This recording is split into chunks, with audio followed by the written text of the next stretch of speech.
Ya, Assalamualaikum warahmatullahi wabarakatuh. Kesempatan ini kita mau membahas tentang section 2 structures. Jadi kita mau membahas bagian structures dari triple test. Sebelumnya kita sudah membahas tentang listening. Dan listening itu ada lesson 1 sampai dengan lesson 12. Sekarang kita mau membahas tentang structures, yaitu di lesson 13 sampai dengan lesson 32. Ya, itu kita bahas satu persatu. Bahasan pertama untuk lesson 13 yaitu tentang independent clause. Sebelum kita mulai tentang independent clause, saya mau mengingatkan saja bahwa sebelum adanya kalimat itu pasti ada yang namanya kata, frasa, klausa, baru kalimat, gitu ya. Oke, kalau kata itu susunan huruf. Itu berarti misal apa? Misal kalau di kelas itu ada kelas, meja, kursi, lampu, itu words atau kata. Kemudian frasa itu terdiri dari beberapa kata yang memiliki makna tapi tidak memiliki subjek dan predikat. Itu subjek dan verb gitu ya. Misalnya papan tulis putih itu, kemudian misalnya kursi hitam itu merupakan frasa karena dia mempunyai makna tapi tidak mempunyai subjek. Itu kemudian yang ketiga itu ada klausa. Kalau klausa itu minimal itu terdiri dari satu subjek dan satu verb. Itu misalnya saya menulis, itu subjeknya I, kemudian verbnya menulis gitu. Jadi itu saya menulis itu sudah merupakan klausa gitu ya. Oke, sekarang kita mulai membahas tentang independent clause. Di sini the structures practiced in these lessons are the ones that are most often tested in structures sections. Jadi ada sections ini yang sering ada dalam tes TOEFL itu biasanya 20% ya. Biasanya 20% dari tes structures dalam TOEFL itu tentang klausa itu. Kemudian kita bahas tentang clause. Oke. To all sentence consists of one or more clauses. Jadi dalam satu kalimat itu pasti terdiri dari satu atau lebih klausa. Tadi syaratnya klausa apa? Syaratnya klausa itu harus mempunyai subjek dan verb, gitu ya.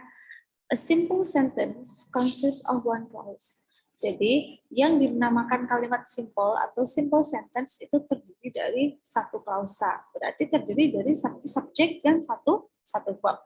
Gitu. Contohnya apa? Contohnya di sini people need vitamins. Ya, ini ada satu subjek, satu verb.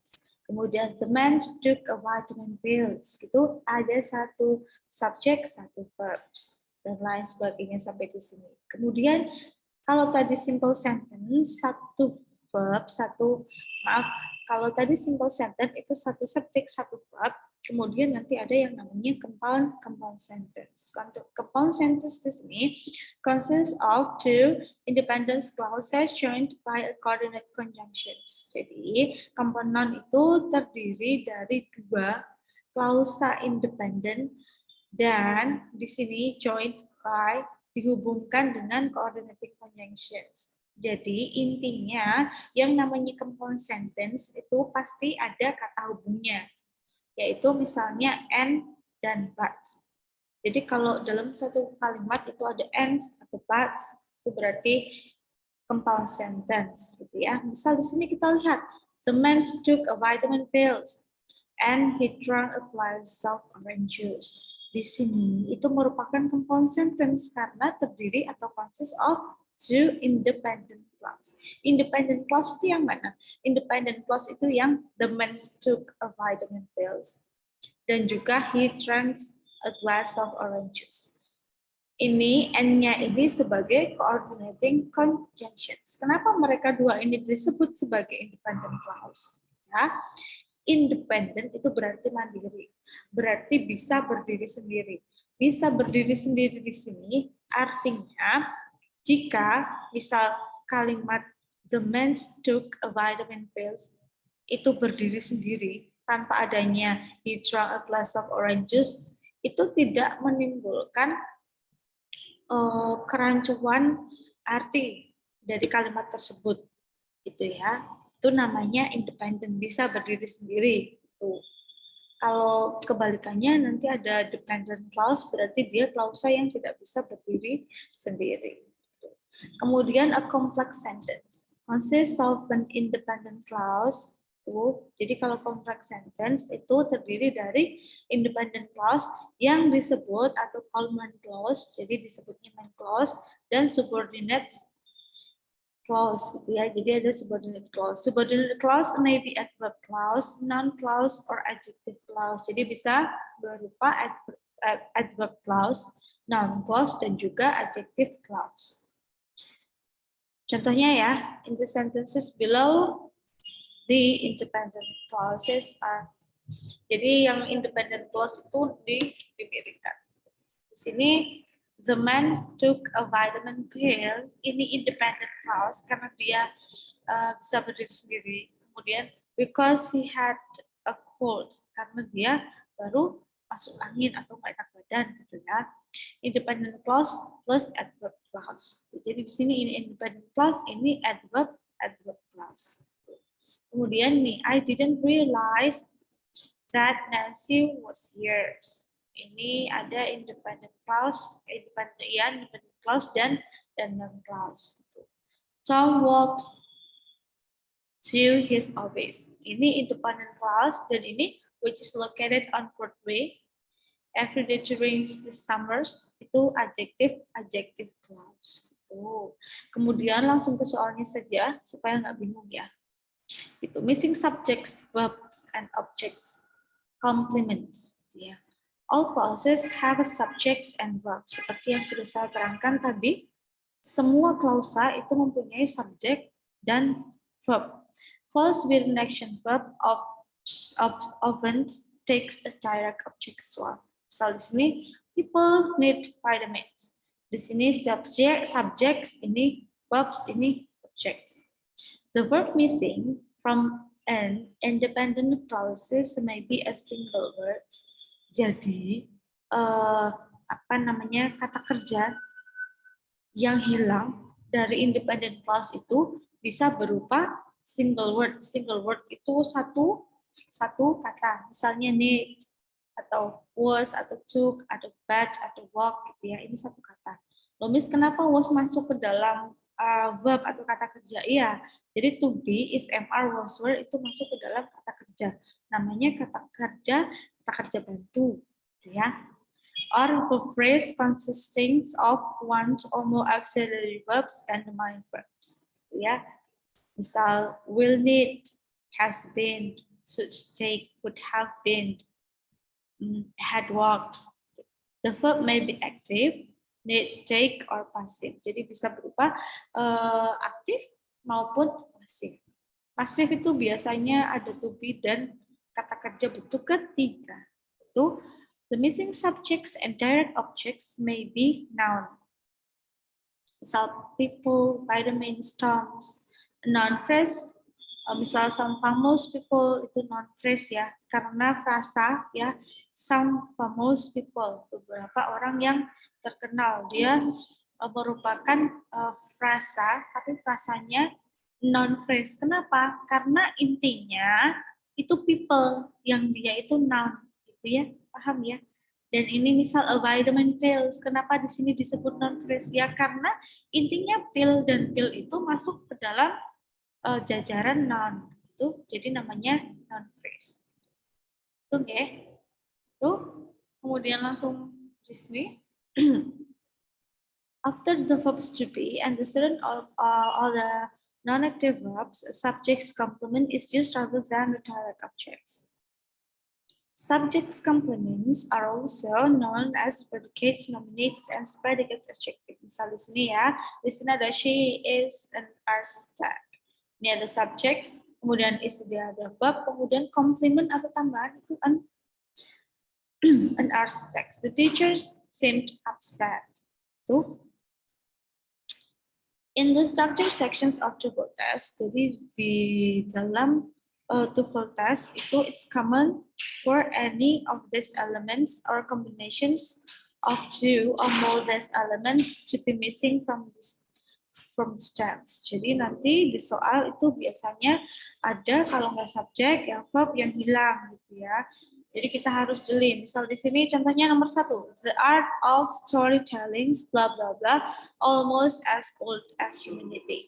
Jawabannya yaitu B atau is di sini ya. Kita lihat di sini, it supplies the missing verb karena B itu apa di sini verb karena di sini sudah ada subjects, the art of storytelling. Jadi di sini membutuhkan verb.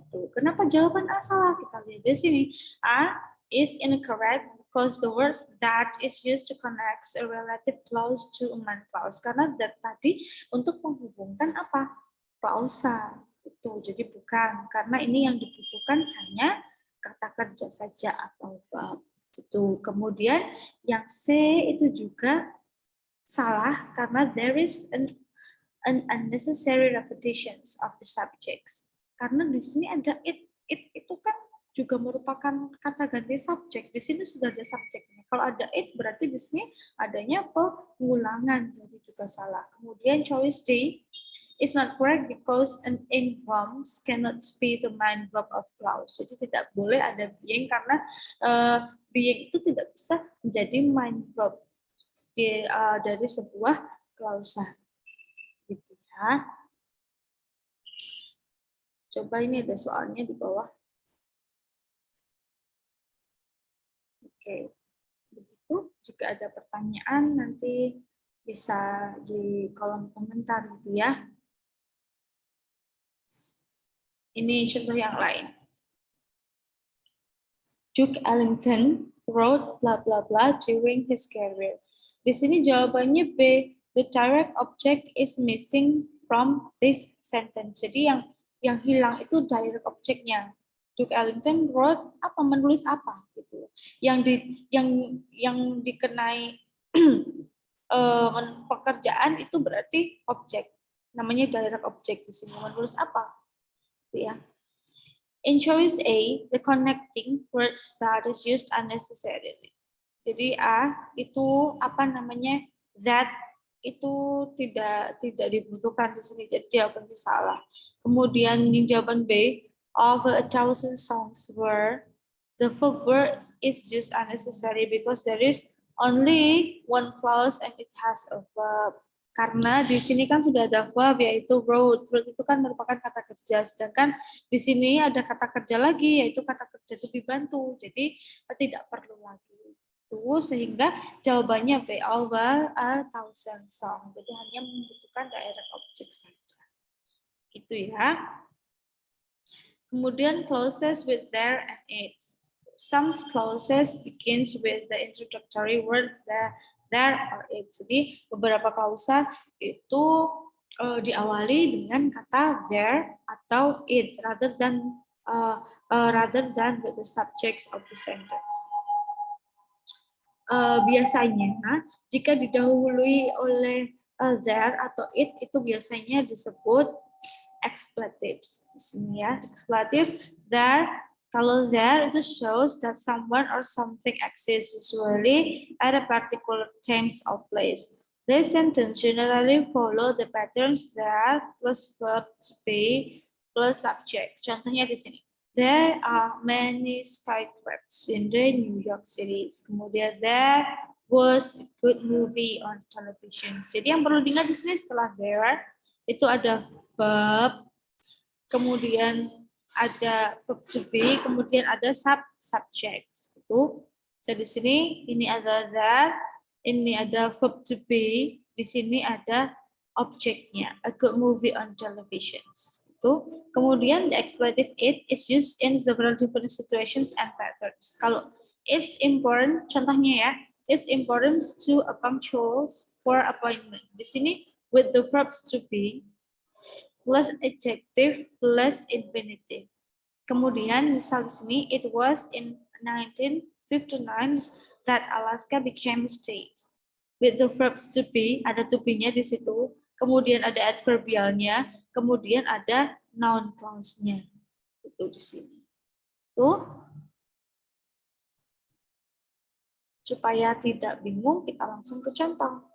In Michigan, blah blah blah over 650. Gitu ya. The correct answer is D. Choice D correctly supplies an introductory word there. Jadi ini in Michigan ini harus di sini koma, kemudian di sini harus ada introductory tadi atau awalan. Awalan ada dua, yaitu it dan there. Berarti di sini ada there, di sini jawabannya yang D, gitu ya. Ini ada exercise 13. Coba nanti silakan dikerjakan. Jika ada pertanyaan bisa disampaikan. Nanti kita lanjutkan di lesson 13 tentang adjective clause. Ya, thank you.